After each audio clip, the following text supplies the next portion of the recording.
નમસ્કાર મિત્રો, સૌને જય માતાજી. સૌનું સ્વાગત છે અમારી યુટ્યુબ ચેનલ ડીકે એજ્યુકેશન પર. મિત્રો, આજે આપણે ગુજરાત ગૌણ સેવા પસંદગી મંડળ દ્વારા જે તલાટી કમ મંત્રીની સીધી ભરતીની જાહેરાત કરવામાં આવી છે તેના વિશેની ખાસ માહિતી જોઈશું. તો મિત્રો, તલાટી કમ મંત્રીની જે ભરતીની અંદર ઘણા બધા ફેરફારો પણ કરવામાં આવે છે. હવેથી આ પરીક્ષા ગ્રેજ્યુએશન પર લેવામાં આવશે કે જે ઉમેદવારો ગ્રેજ્યુએટ થયેલા હશે તેઓ જ આ પરીક્ષા આપી શકશે. એટલે કે મિત્રો, તલાટી કમ મંત્રીની 238 જગ્યાઓ માટે એક ખાસ આ ભરતી જાહેર કરવામાં આવી છે તેના વિશેની સંપૂર્ણ માહિતી આપણે આ વિડીયોની અંદર જોઈશું. તો મિત્રો, વિડીયોની અંદર છેલ્લે સુધી જોડાયા રહેજો. અને વિડીયો સ્ટાર્ટ કરીએ તે પહેલાં ખાસ મિત્રો જણાવી દઈએ કે જ્યાં તલાટી કમ મંત્રીની 238 જગ્યાઓ માટેની ભરતી મિત્રો ફક્ત દિવ્યાંગ ઉમેદવારો માટે છે. જે ઉમેદવારો દિવ્યાંગ છે તેઓ જ આની અંદર ફોર્મ ભરી શકશે, બાકીના ઉમેદવારો ફોર્મ ભરી શકશે નહીં. એટલે ફક્ત દિવ્યાંગ ઉમેદવારો માટે એક ખાસ ભરતી જાહેર કરવામાં આવે છે. ખાસ મોટી ભરતી કહી શકાય કે જે દિવ્યાંગ ઉમેદવારો માટે એક મહત્ત્વની ભરતી છે જે તલાટી કમ મંત્રીની છે. તો મિત્રો, જિલ્લા વાઇઝ જગ્યાઓ પણ જાહેર કરવામાં આવે છે. તે જગ્યાઓ પણ ખાસ આપણે જોઈશું કે કયા જિલ્લાની અંદર કેટલી જગ્યાઓ છે, કઈ કેટેગરીની અંદર કેટલી જગ્યાઓ છે. કેમ કે દિવ્યાંગ ઉમેદવારો માટે જે A, B, C, D એમ કેટેગરી હોય તેમ કેટેગરી વાઇઝ જગ્યાઓ પણ જાહેર કરાઈ છે કે A કેટેગરીમાં કેટલી જગ્યા છે, બીમાં કેટલી છે, સીમાં કેટલી છે અને ડીમાં કેટલી છે. તો સંપૂર્ણ માહિતી વિગતવાર આપણે મિત્રો જોઈશું. તો અમારી સાથે જોડાયા રહેજો. અને બીજો મિત્રો, પહેલી વખત ચેનલ પર આવ્યો તો ચેનલ લાઇક કરી સબસ્ક્રાઈબ કરવાનું ભૂલતા નહીં. તો મિત્રો, ખાસ જોઈએ કે ગુજરાત સેવા પસંદગી મંડળ દ્વારા જે દિવ્યાંગ ઉમેદવારો માટે જે ભરતી જાહેર કરવામાં આવે છે તે ખાસ મિત્રો અહીં દર્શાવ્યું છે કે ફક્ત દિવ્યાંગ ઉમેદવારો માટેની ભરતી છે. બીજા કોઈ ઉમેદવારોનો સમાવેશ કરવામાં આવશે નહીં. એટલે દિવ્યાંગ ઉમેદવારો માટેની છે તે આપણે ખાસ આપણે જોઈ લેવી.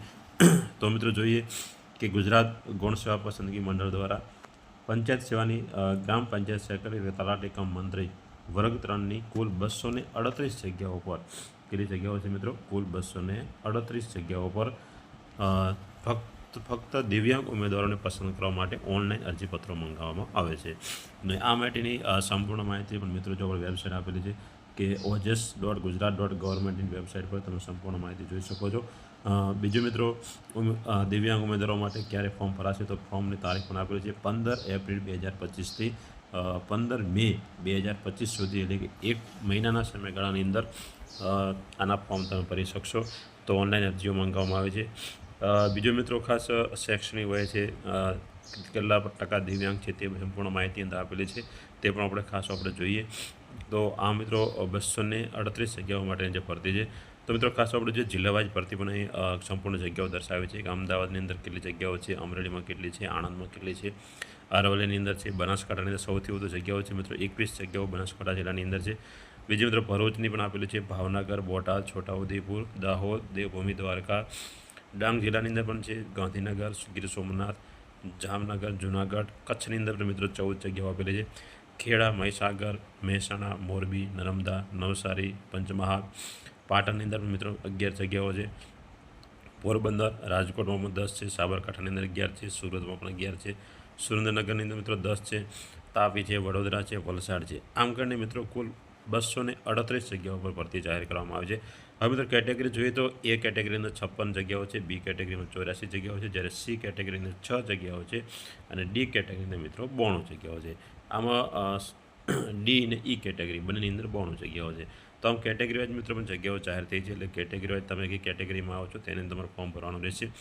બીજું મિત્રો, જો દર્શાવ્યું છે કે સંખ્યાની અંદર જે ભરતીની જે 238 જગ્યાઓની અંદર વધઘટ થવાની પણ સંભાવના રહી શકે, એટલે તે પણ જાહેર વેબસાઇટ પર જોઈ લો. બીજી મિત્રો, સૂચનાઓ ઘણી બધી આપેલી છે તે તમે ખાસ જોઈ શકો છો. અને બીજું મિત્રો, ખાસ આપણે જોઈએ આગળ બીજું કે પેપરની અંદર પરીક્ષાનું માળખું શું છે, કેટલા માર્ક્સની અંદર શું પૂછાશે તે પણ ખાસ આપણે જોઈ લઈએ. એટલે એ પણ બીજું મિત્રો, તમે જે કેટેગરીમાં આવતો તેના વિશેની સંપૂર્ણ માહિતી તમે કાસ્ટમાં કઈ કાસ્ટમાં આવો છો, તેમાં કેટલી જગ્યાઓ તે પણ સંપૂર્ણ તમારે ખાસ જોઈ લેવી. બીજું તો મતલબ દિવ્યાંગતા 40% વધુ હશે તો જ તેનો લાભ મળશે, એ પણ ખાસ દર્શાવવામાં આવે છે. કેટેગરીની મિત્રો જોઈએ તો A કેટેગરીની અંદર અંધત્વવાળા છે, જ્યારે B કેટેગરીની અંદર ઓછું સાંભળનાર ઉમેદવારો આવે છે. C કેટેગરીની અંદર મગજની અંદર લકવો હોય, હલનચલન ન કરી શકતા હોય, કોઈ સોજો હોય, આવા બધા હોય છે. D કેટેગરીની અંદર બૌદ્ધિક દિવ્યાંગતા હોય છે, જ્યારે E કેટેગરીની અંદર બહેરાશ ધરાવતા હોય આવા કેટેગરી વાઇઝ ઉમેદવારો આવી શકે છે. તો મિત્રો, જોઈએ તો જો અનામત કેટેગરીની જગ્યાઓ પણ આપેલી છે. એ કેટેગરીમાં 56 જગ્યાઓ છે, બી કેટેગરીની અંદર 84 જગ્યાઓ છે, સી કેટેગરીની અંદર 6 જગ્યા છે, અને ડી અને ઈ કેટેગરી માટે મિત્રો 92 જગ્યા છે. એ પણ ખાસ અહીં દર્શાવવામાં આવ્યું છે. તો હવે મિત્રો બીજું પણ આપણે ખાસ આગળ બધું જોઈ લઈએ કે પરીક્ષાનું માળખું કેવું છે. વિધવા ઉમેદવારો માટે છે, માજી સૈનિક ઉમેદવારો માટે સંપૂર્ણ માહિતી આપી છે. તે પણ ખાસ તમે વેબસાઇટ પર જે ojas.gujarat.government.in વેબસાઇટ પરથી તમે સંપૂર્ણ માહિતી જોઈ શકો છો.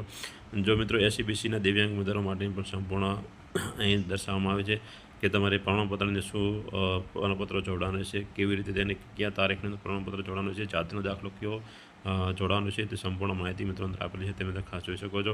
ઈડબ્લ્યુએસ કેટેગરીના ઉમેદવારો માટે પણ સંપૂર્ણ માહિતી આપી છે. તે બધા ખાસ તમે વેબસાઇટ પર જઈને તમે મિત્રો જોઈ શકો છો. એસસી એસટી કેટેગરી માટે પણ દર્શાવ્યું છે. કોઈ રમતગમતનું તમારા પાસે સર્ટિફિકેટ હોય તેના માટે લાયકાતો દર્શાવે છે. તે પણ તમે ખાસ મિત્રો જોઈ શકો છો. બીજું મિત્રો બીજું પણ આપણે ખાસ જોઈ લઈએ શૈક્ષણિક લાયકાતની અંદર મિત્રો જોઈએ તો અહીં સંપૂર્ણ દર્શાવ્યું છે કે તમે આ bachelor degree obtain from any of the university, તમે કોઈ પણ યુનિવર્સિટીમાંથી બેચલર ડિગ્રી પાસ કરેલા હોવો જોઈએ મિત્રો, કે તમે ગ્રેજ્યુએશન પાસ કરેલા હોવા જોઈએ તેવું દર્શાવવામાં આવે છે. કોમ્પ્યુટરનું સર્ટિફિકેટ પણ તમારી પાસે હોવું જોઈએ અને તમારી ગુજરાતી અને હિન્દીની જાણકારી પણ હોવી જોઈએ તેવું પણ દર્શાવવામાં આવે છે.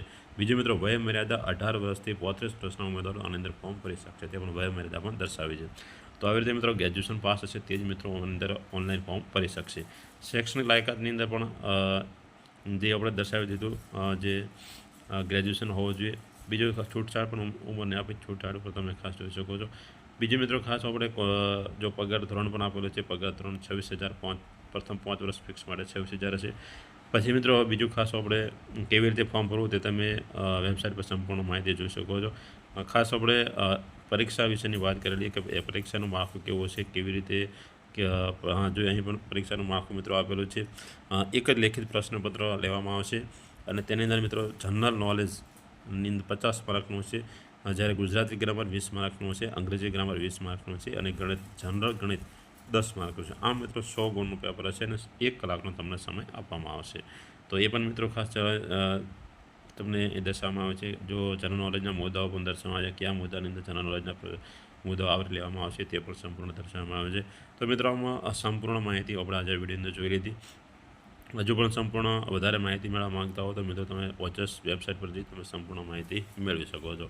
તો આ મિત્રો 238 જગ્યાઓ માટે દિવ્યાંગ ઉમેદવારો માટે જે તલાટી કમ મંત્રીની જગ્યાની જાહેરાત કરવામાં આવી છે ટૂંક સમયની અંદર એનો એપ્લિકેશન ફોર્મ પણ ચાલુ થશે. તો આવી સંપૂર્ણ માહિતી મિત્રો આજે આપણે વિડીયોની અંદર જોઈ. જો તમને અમારો વિડીયો ગમ્યો હોય તો વિડીયોને શેર કરતા રહેજો જેથી બીજા મિત્રોને આનો લાભ મળી રહે. અમારી ચેનલ સાથે જોડાઈ રહેજો.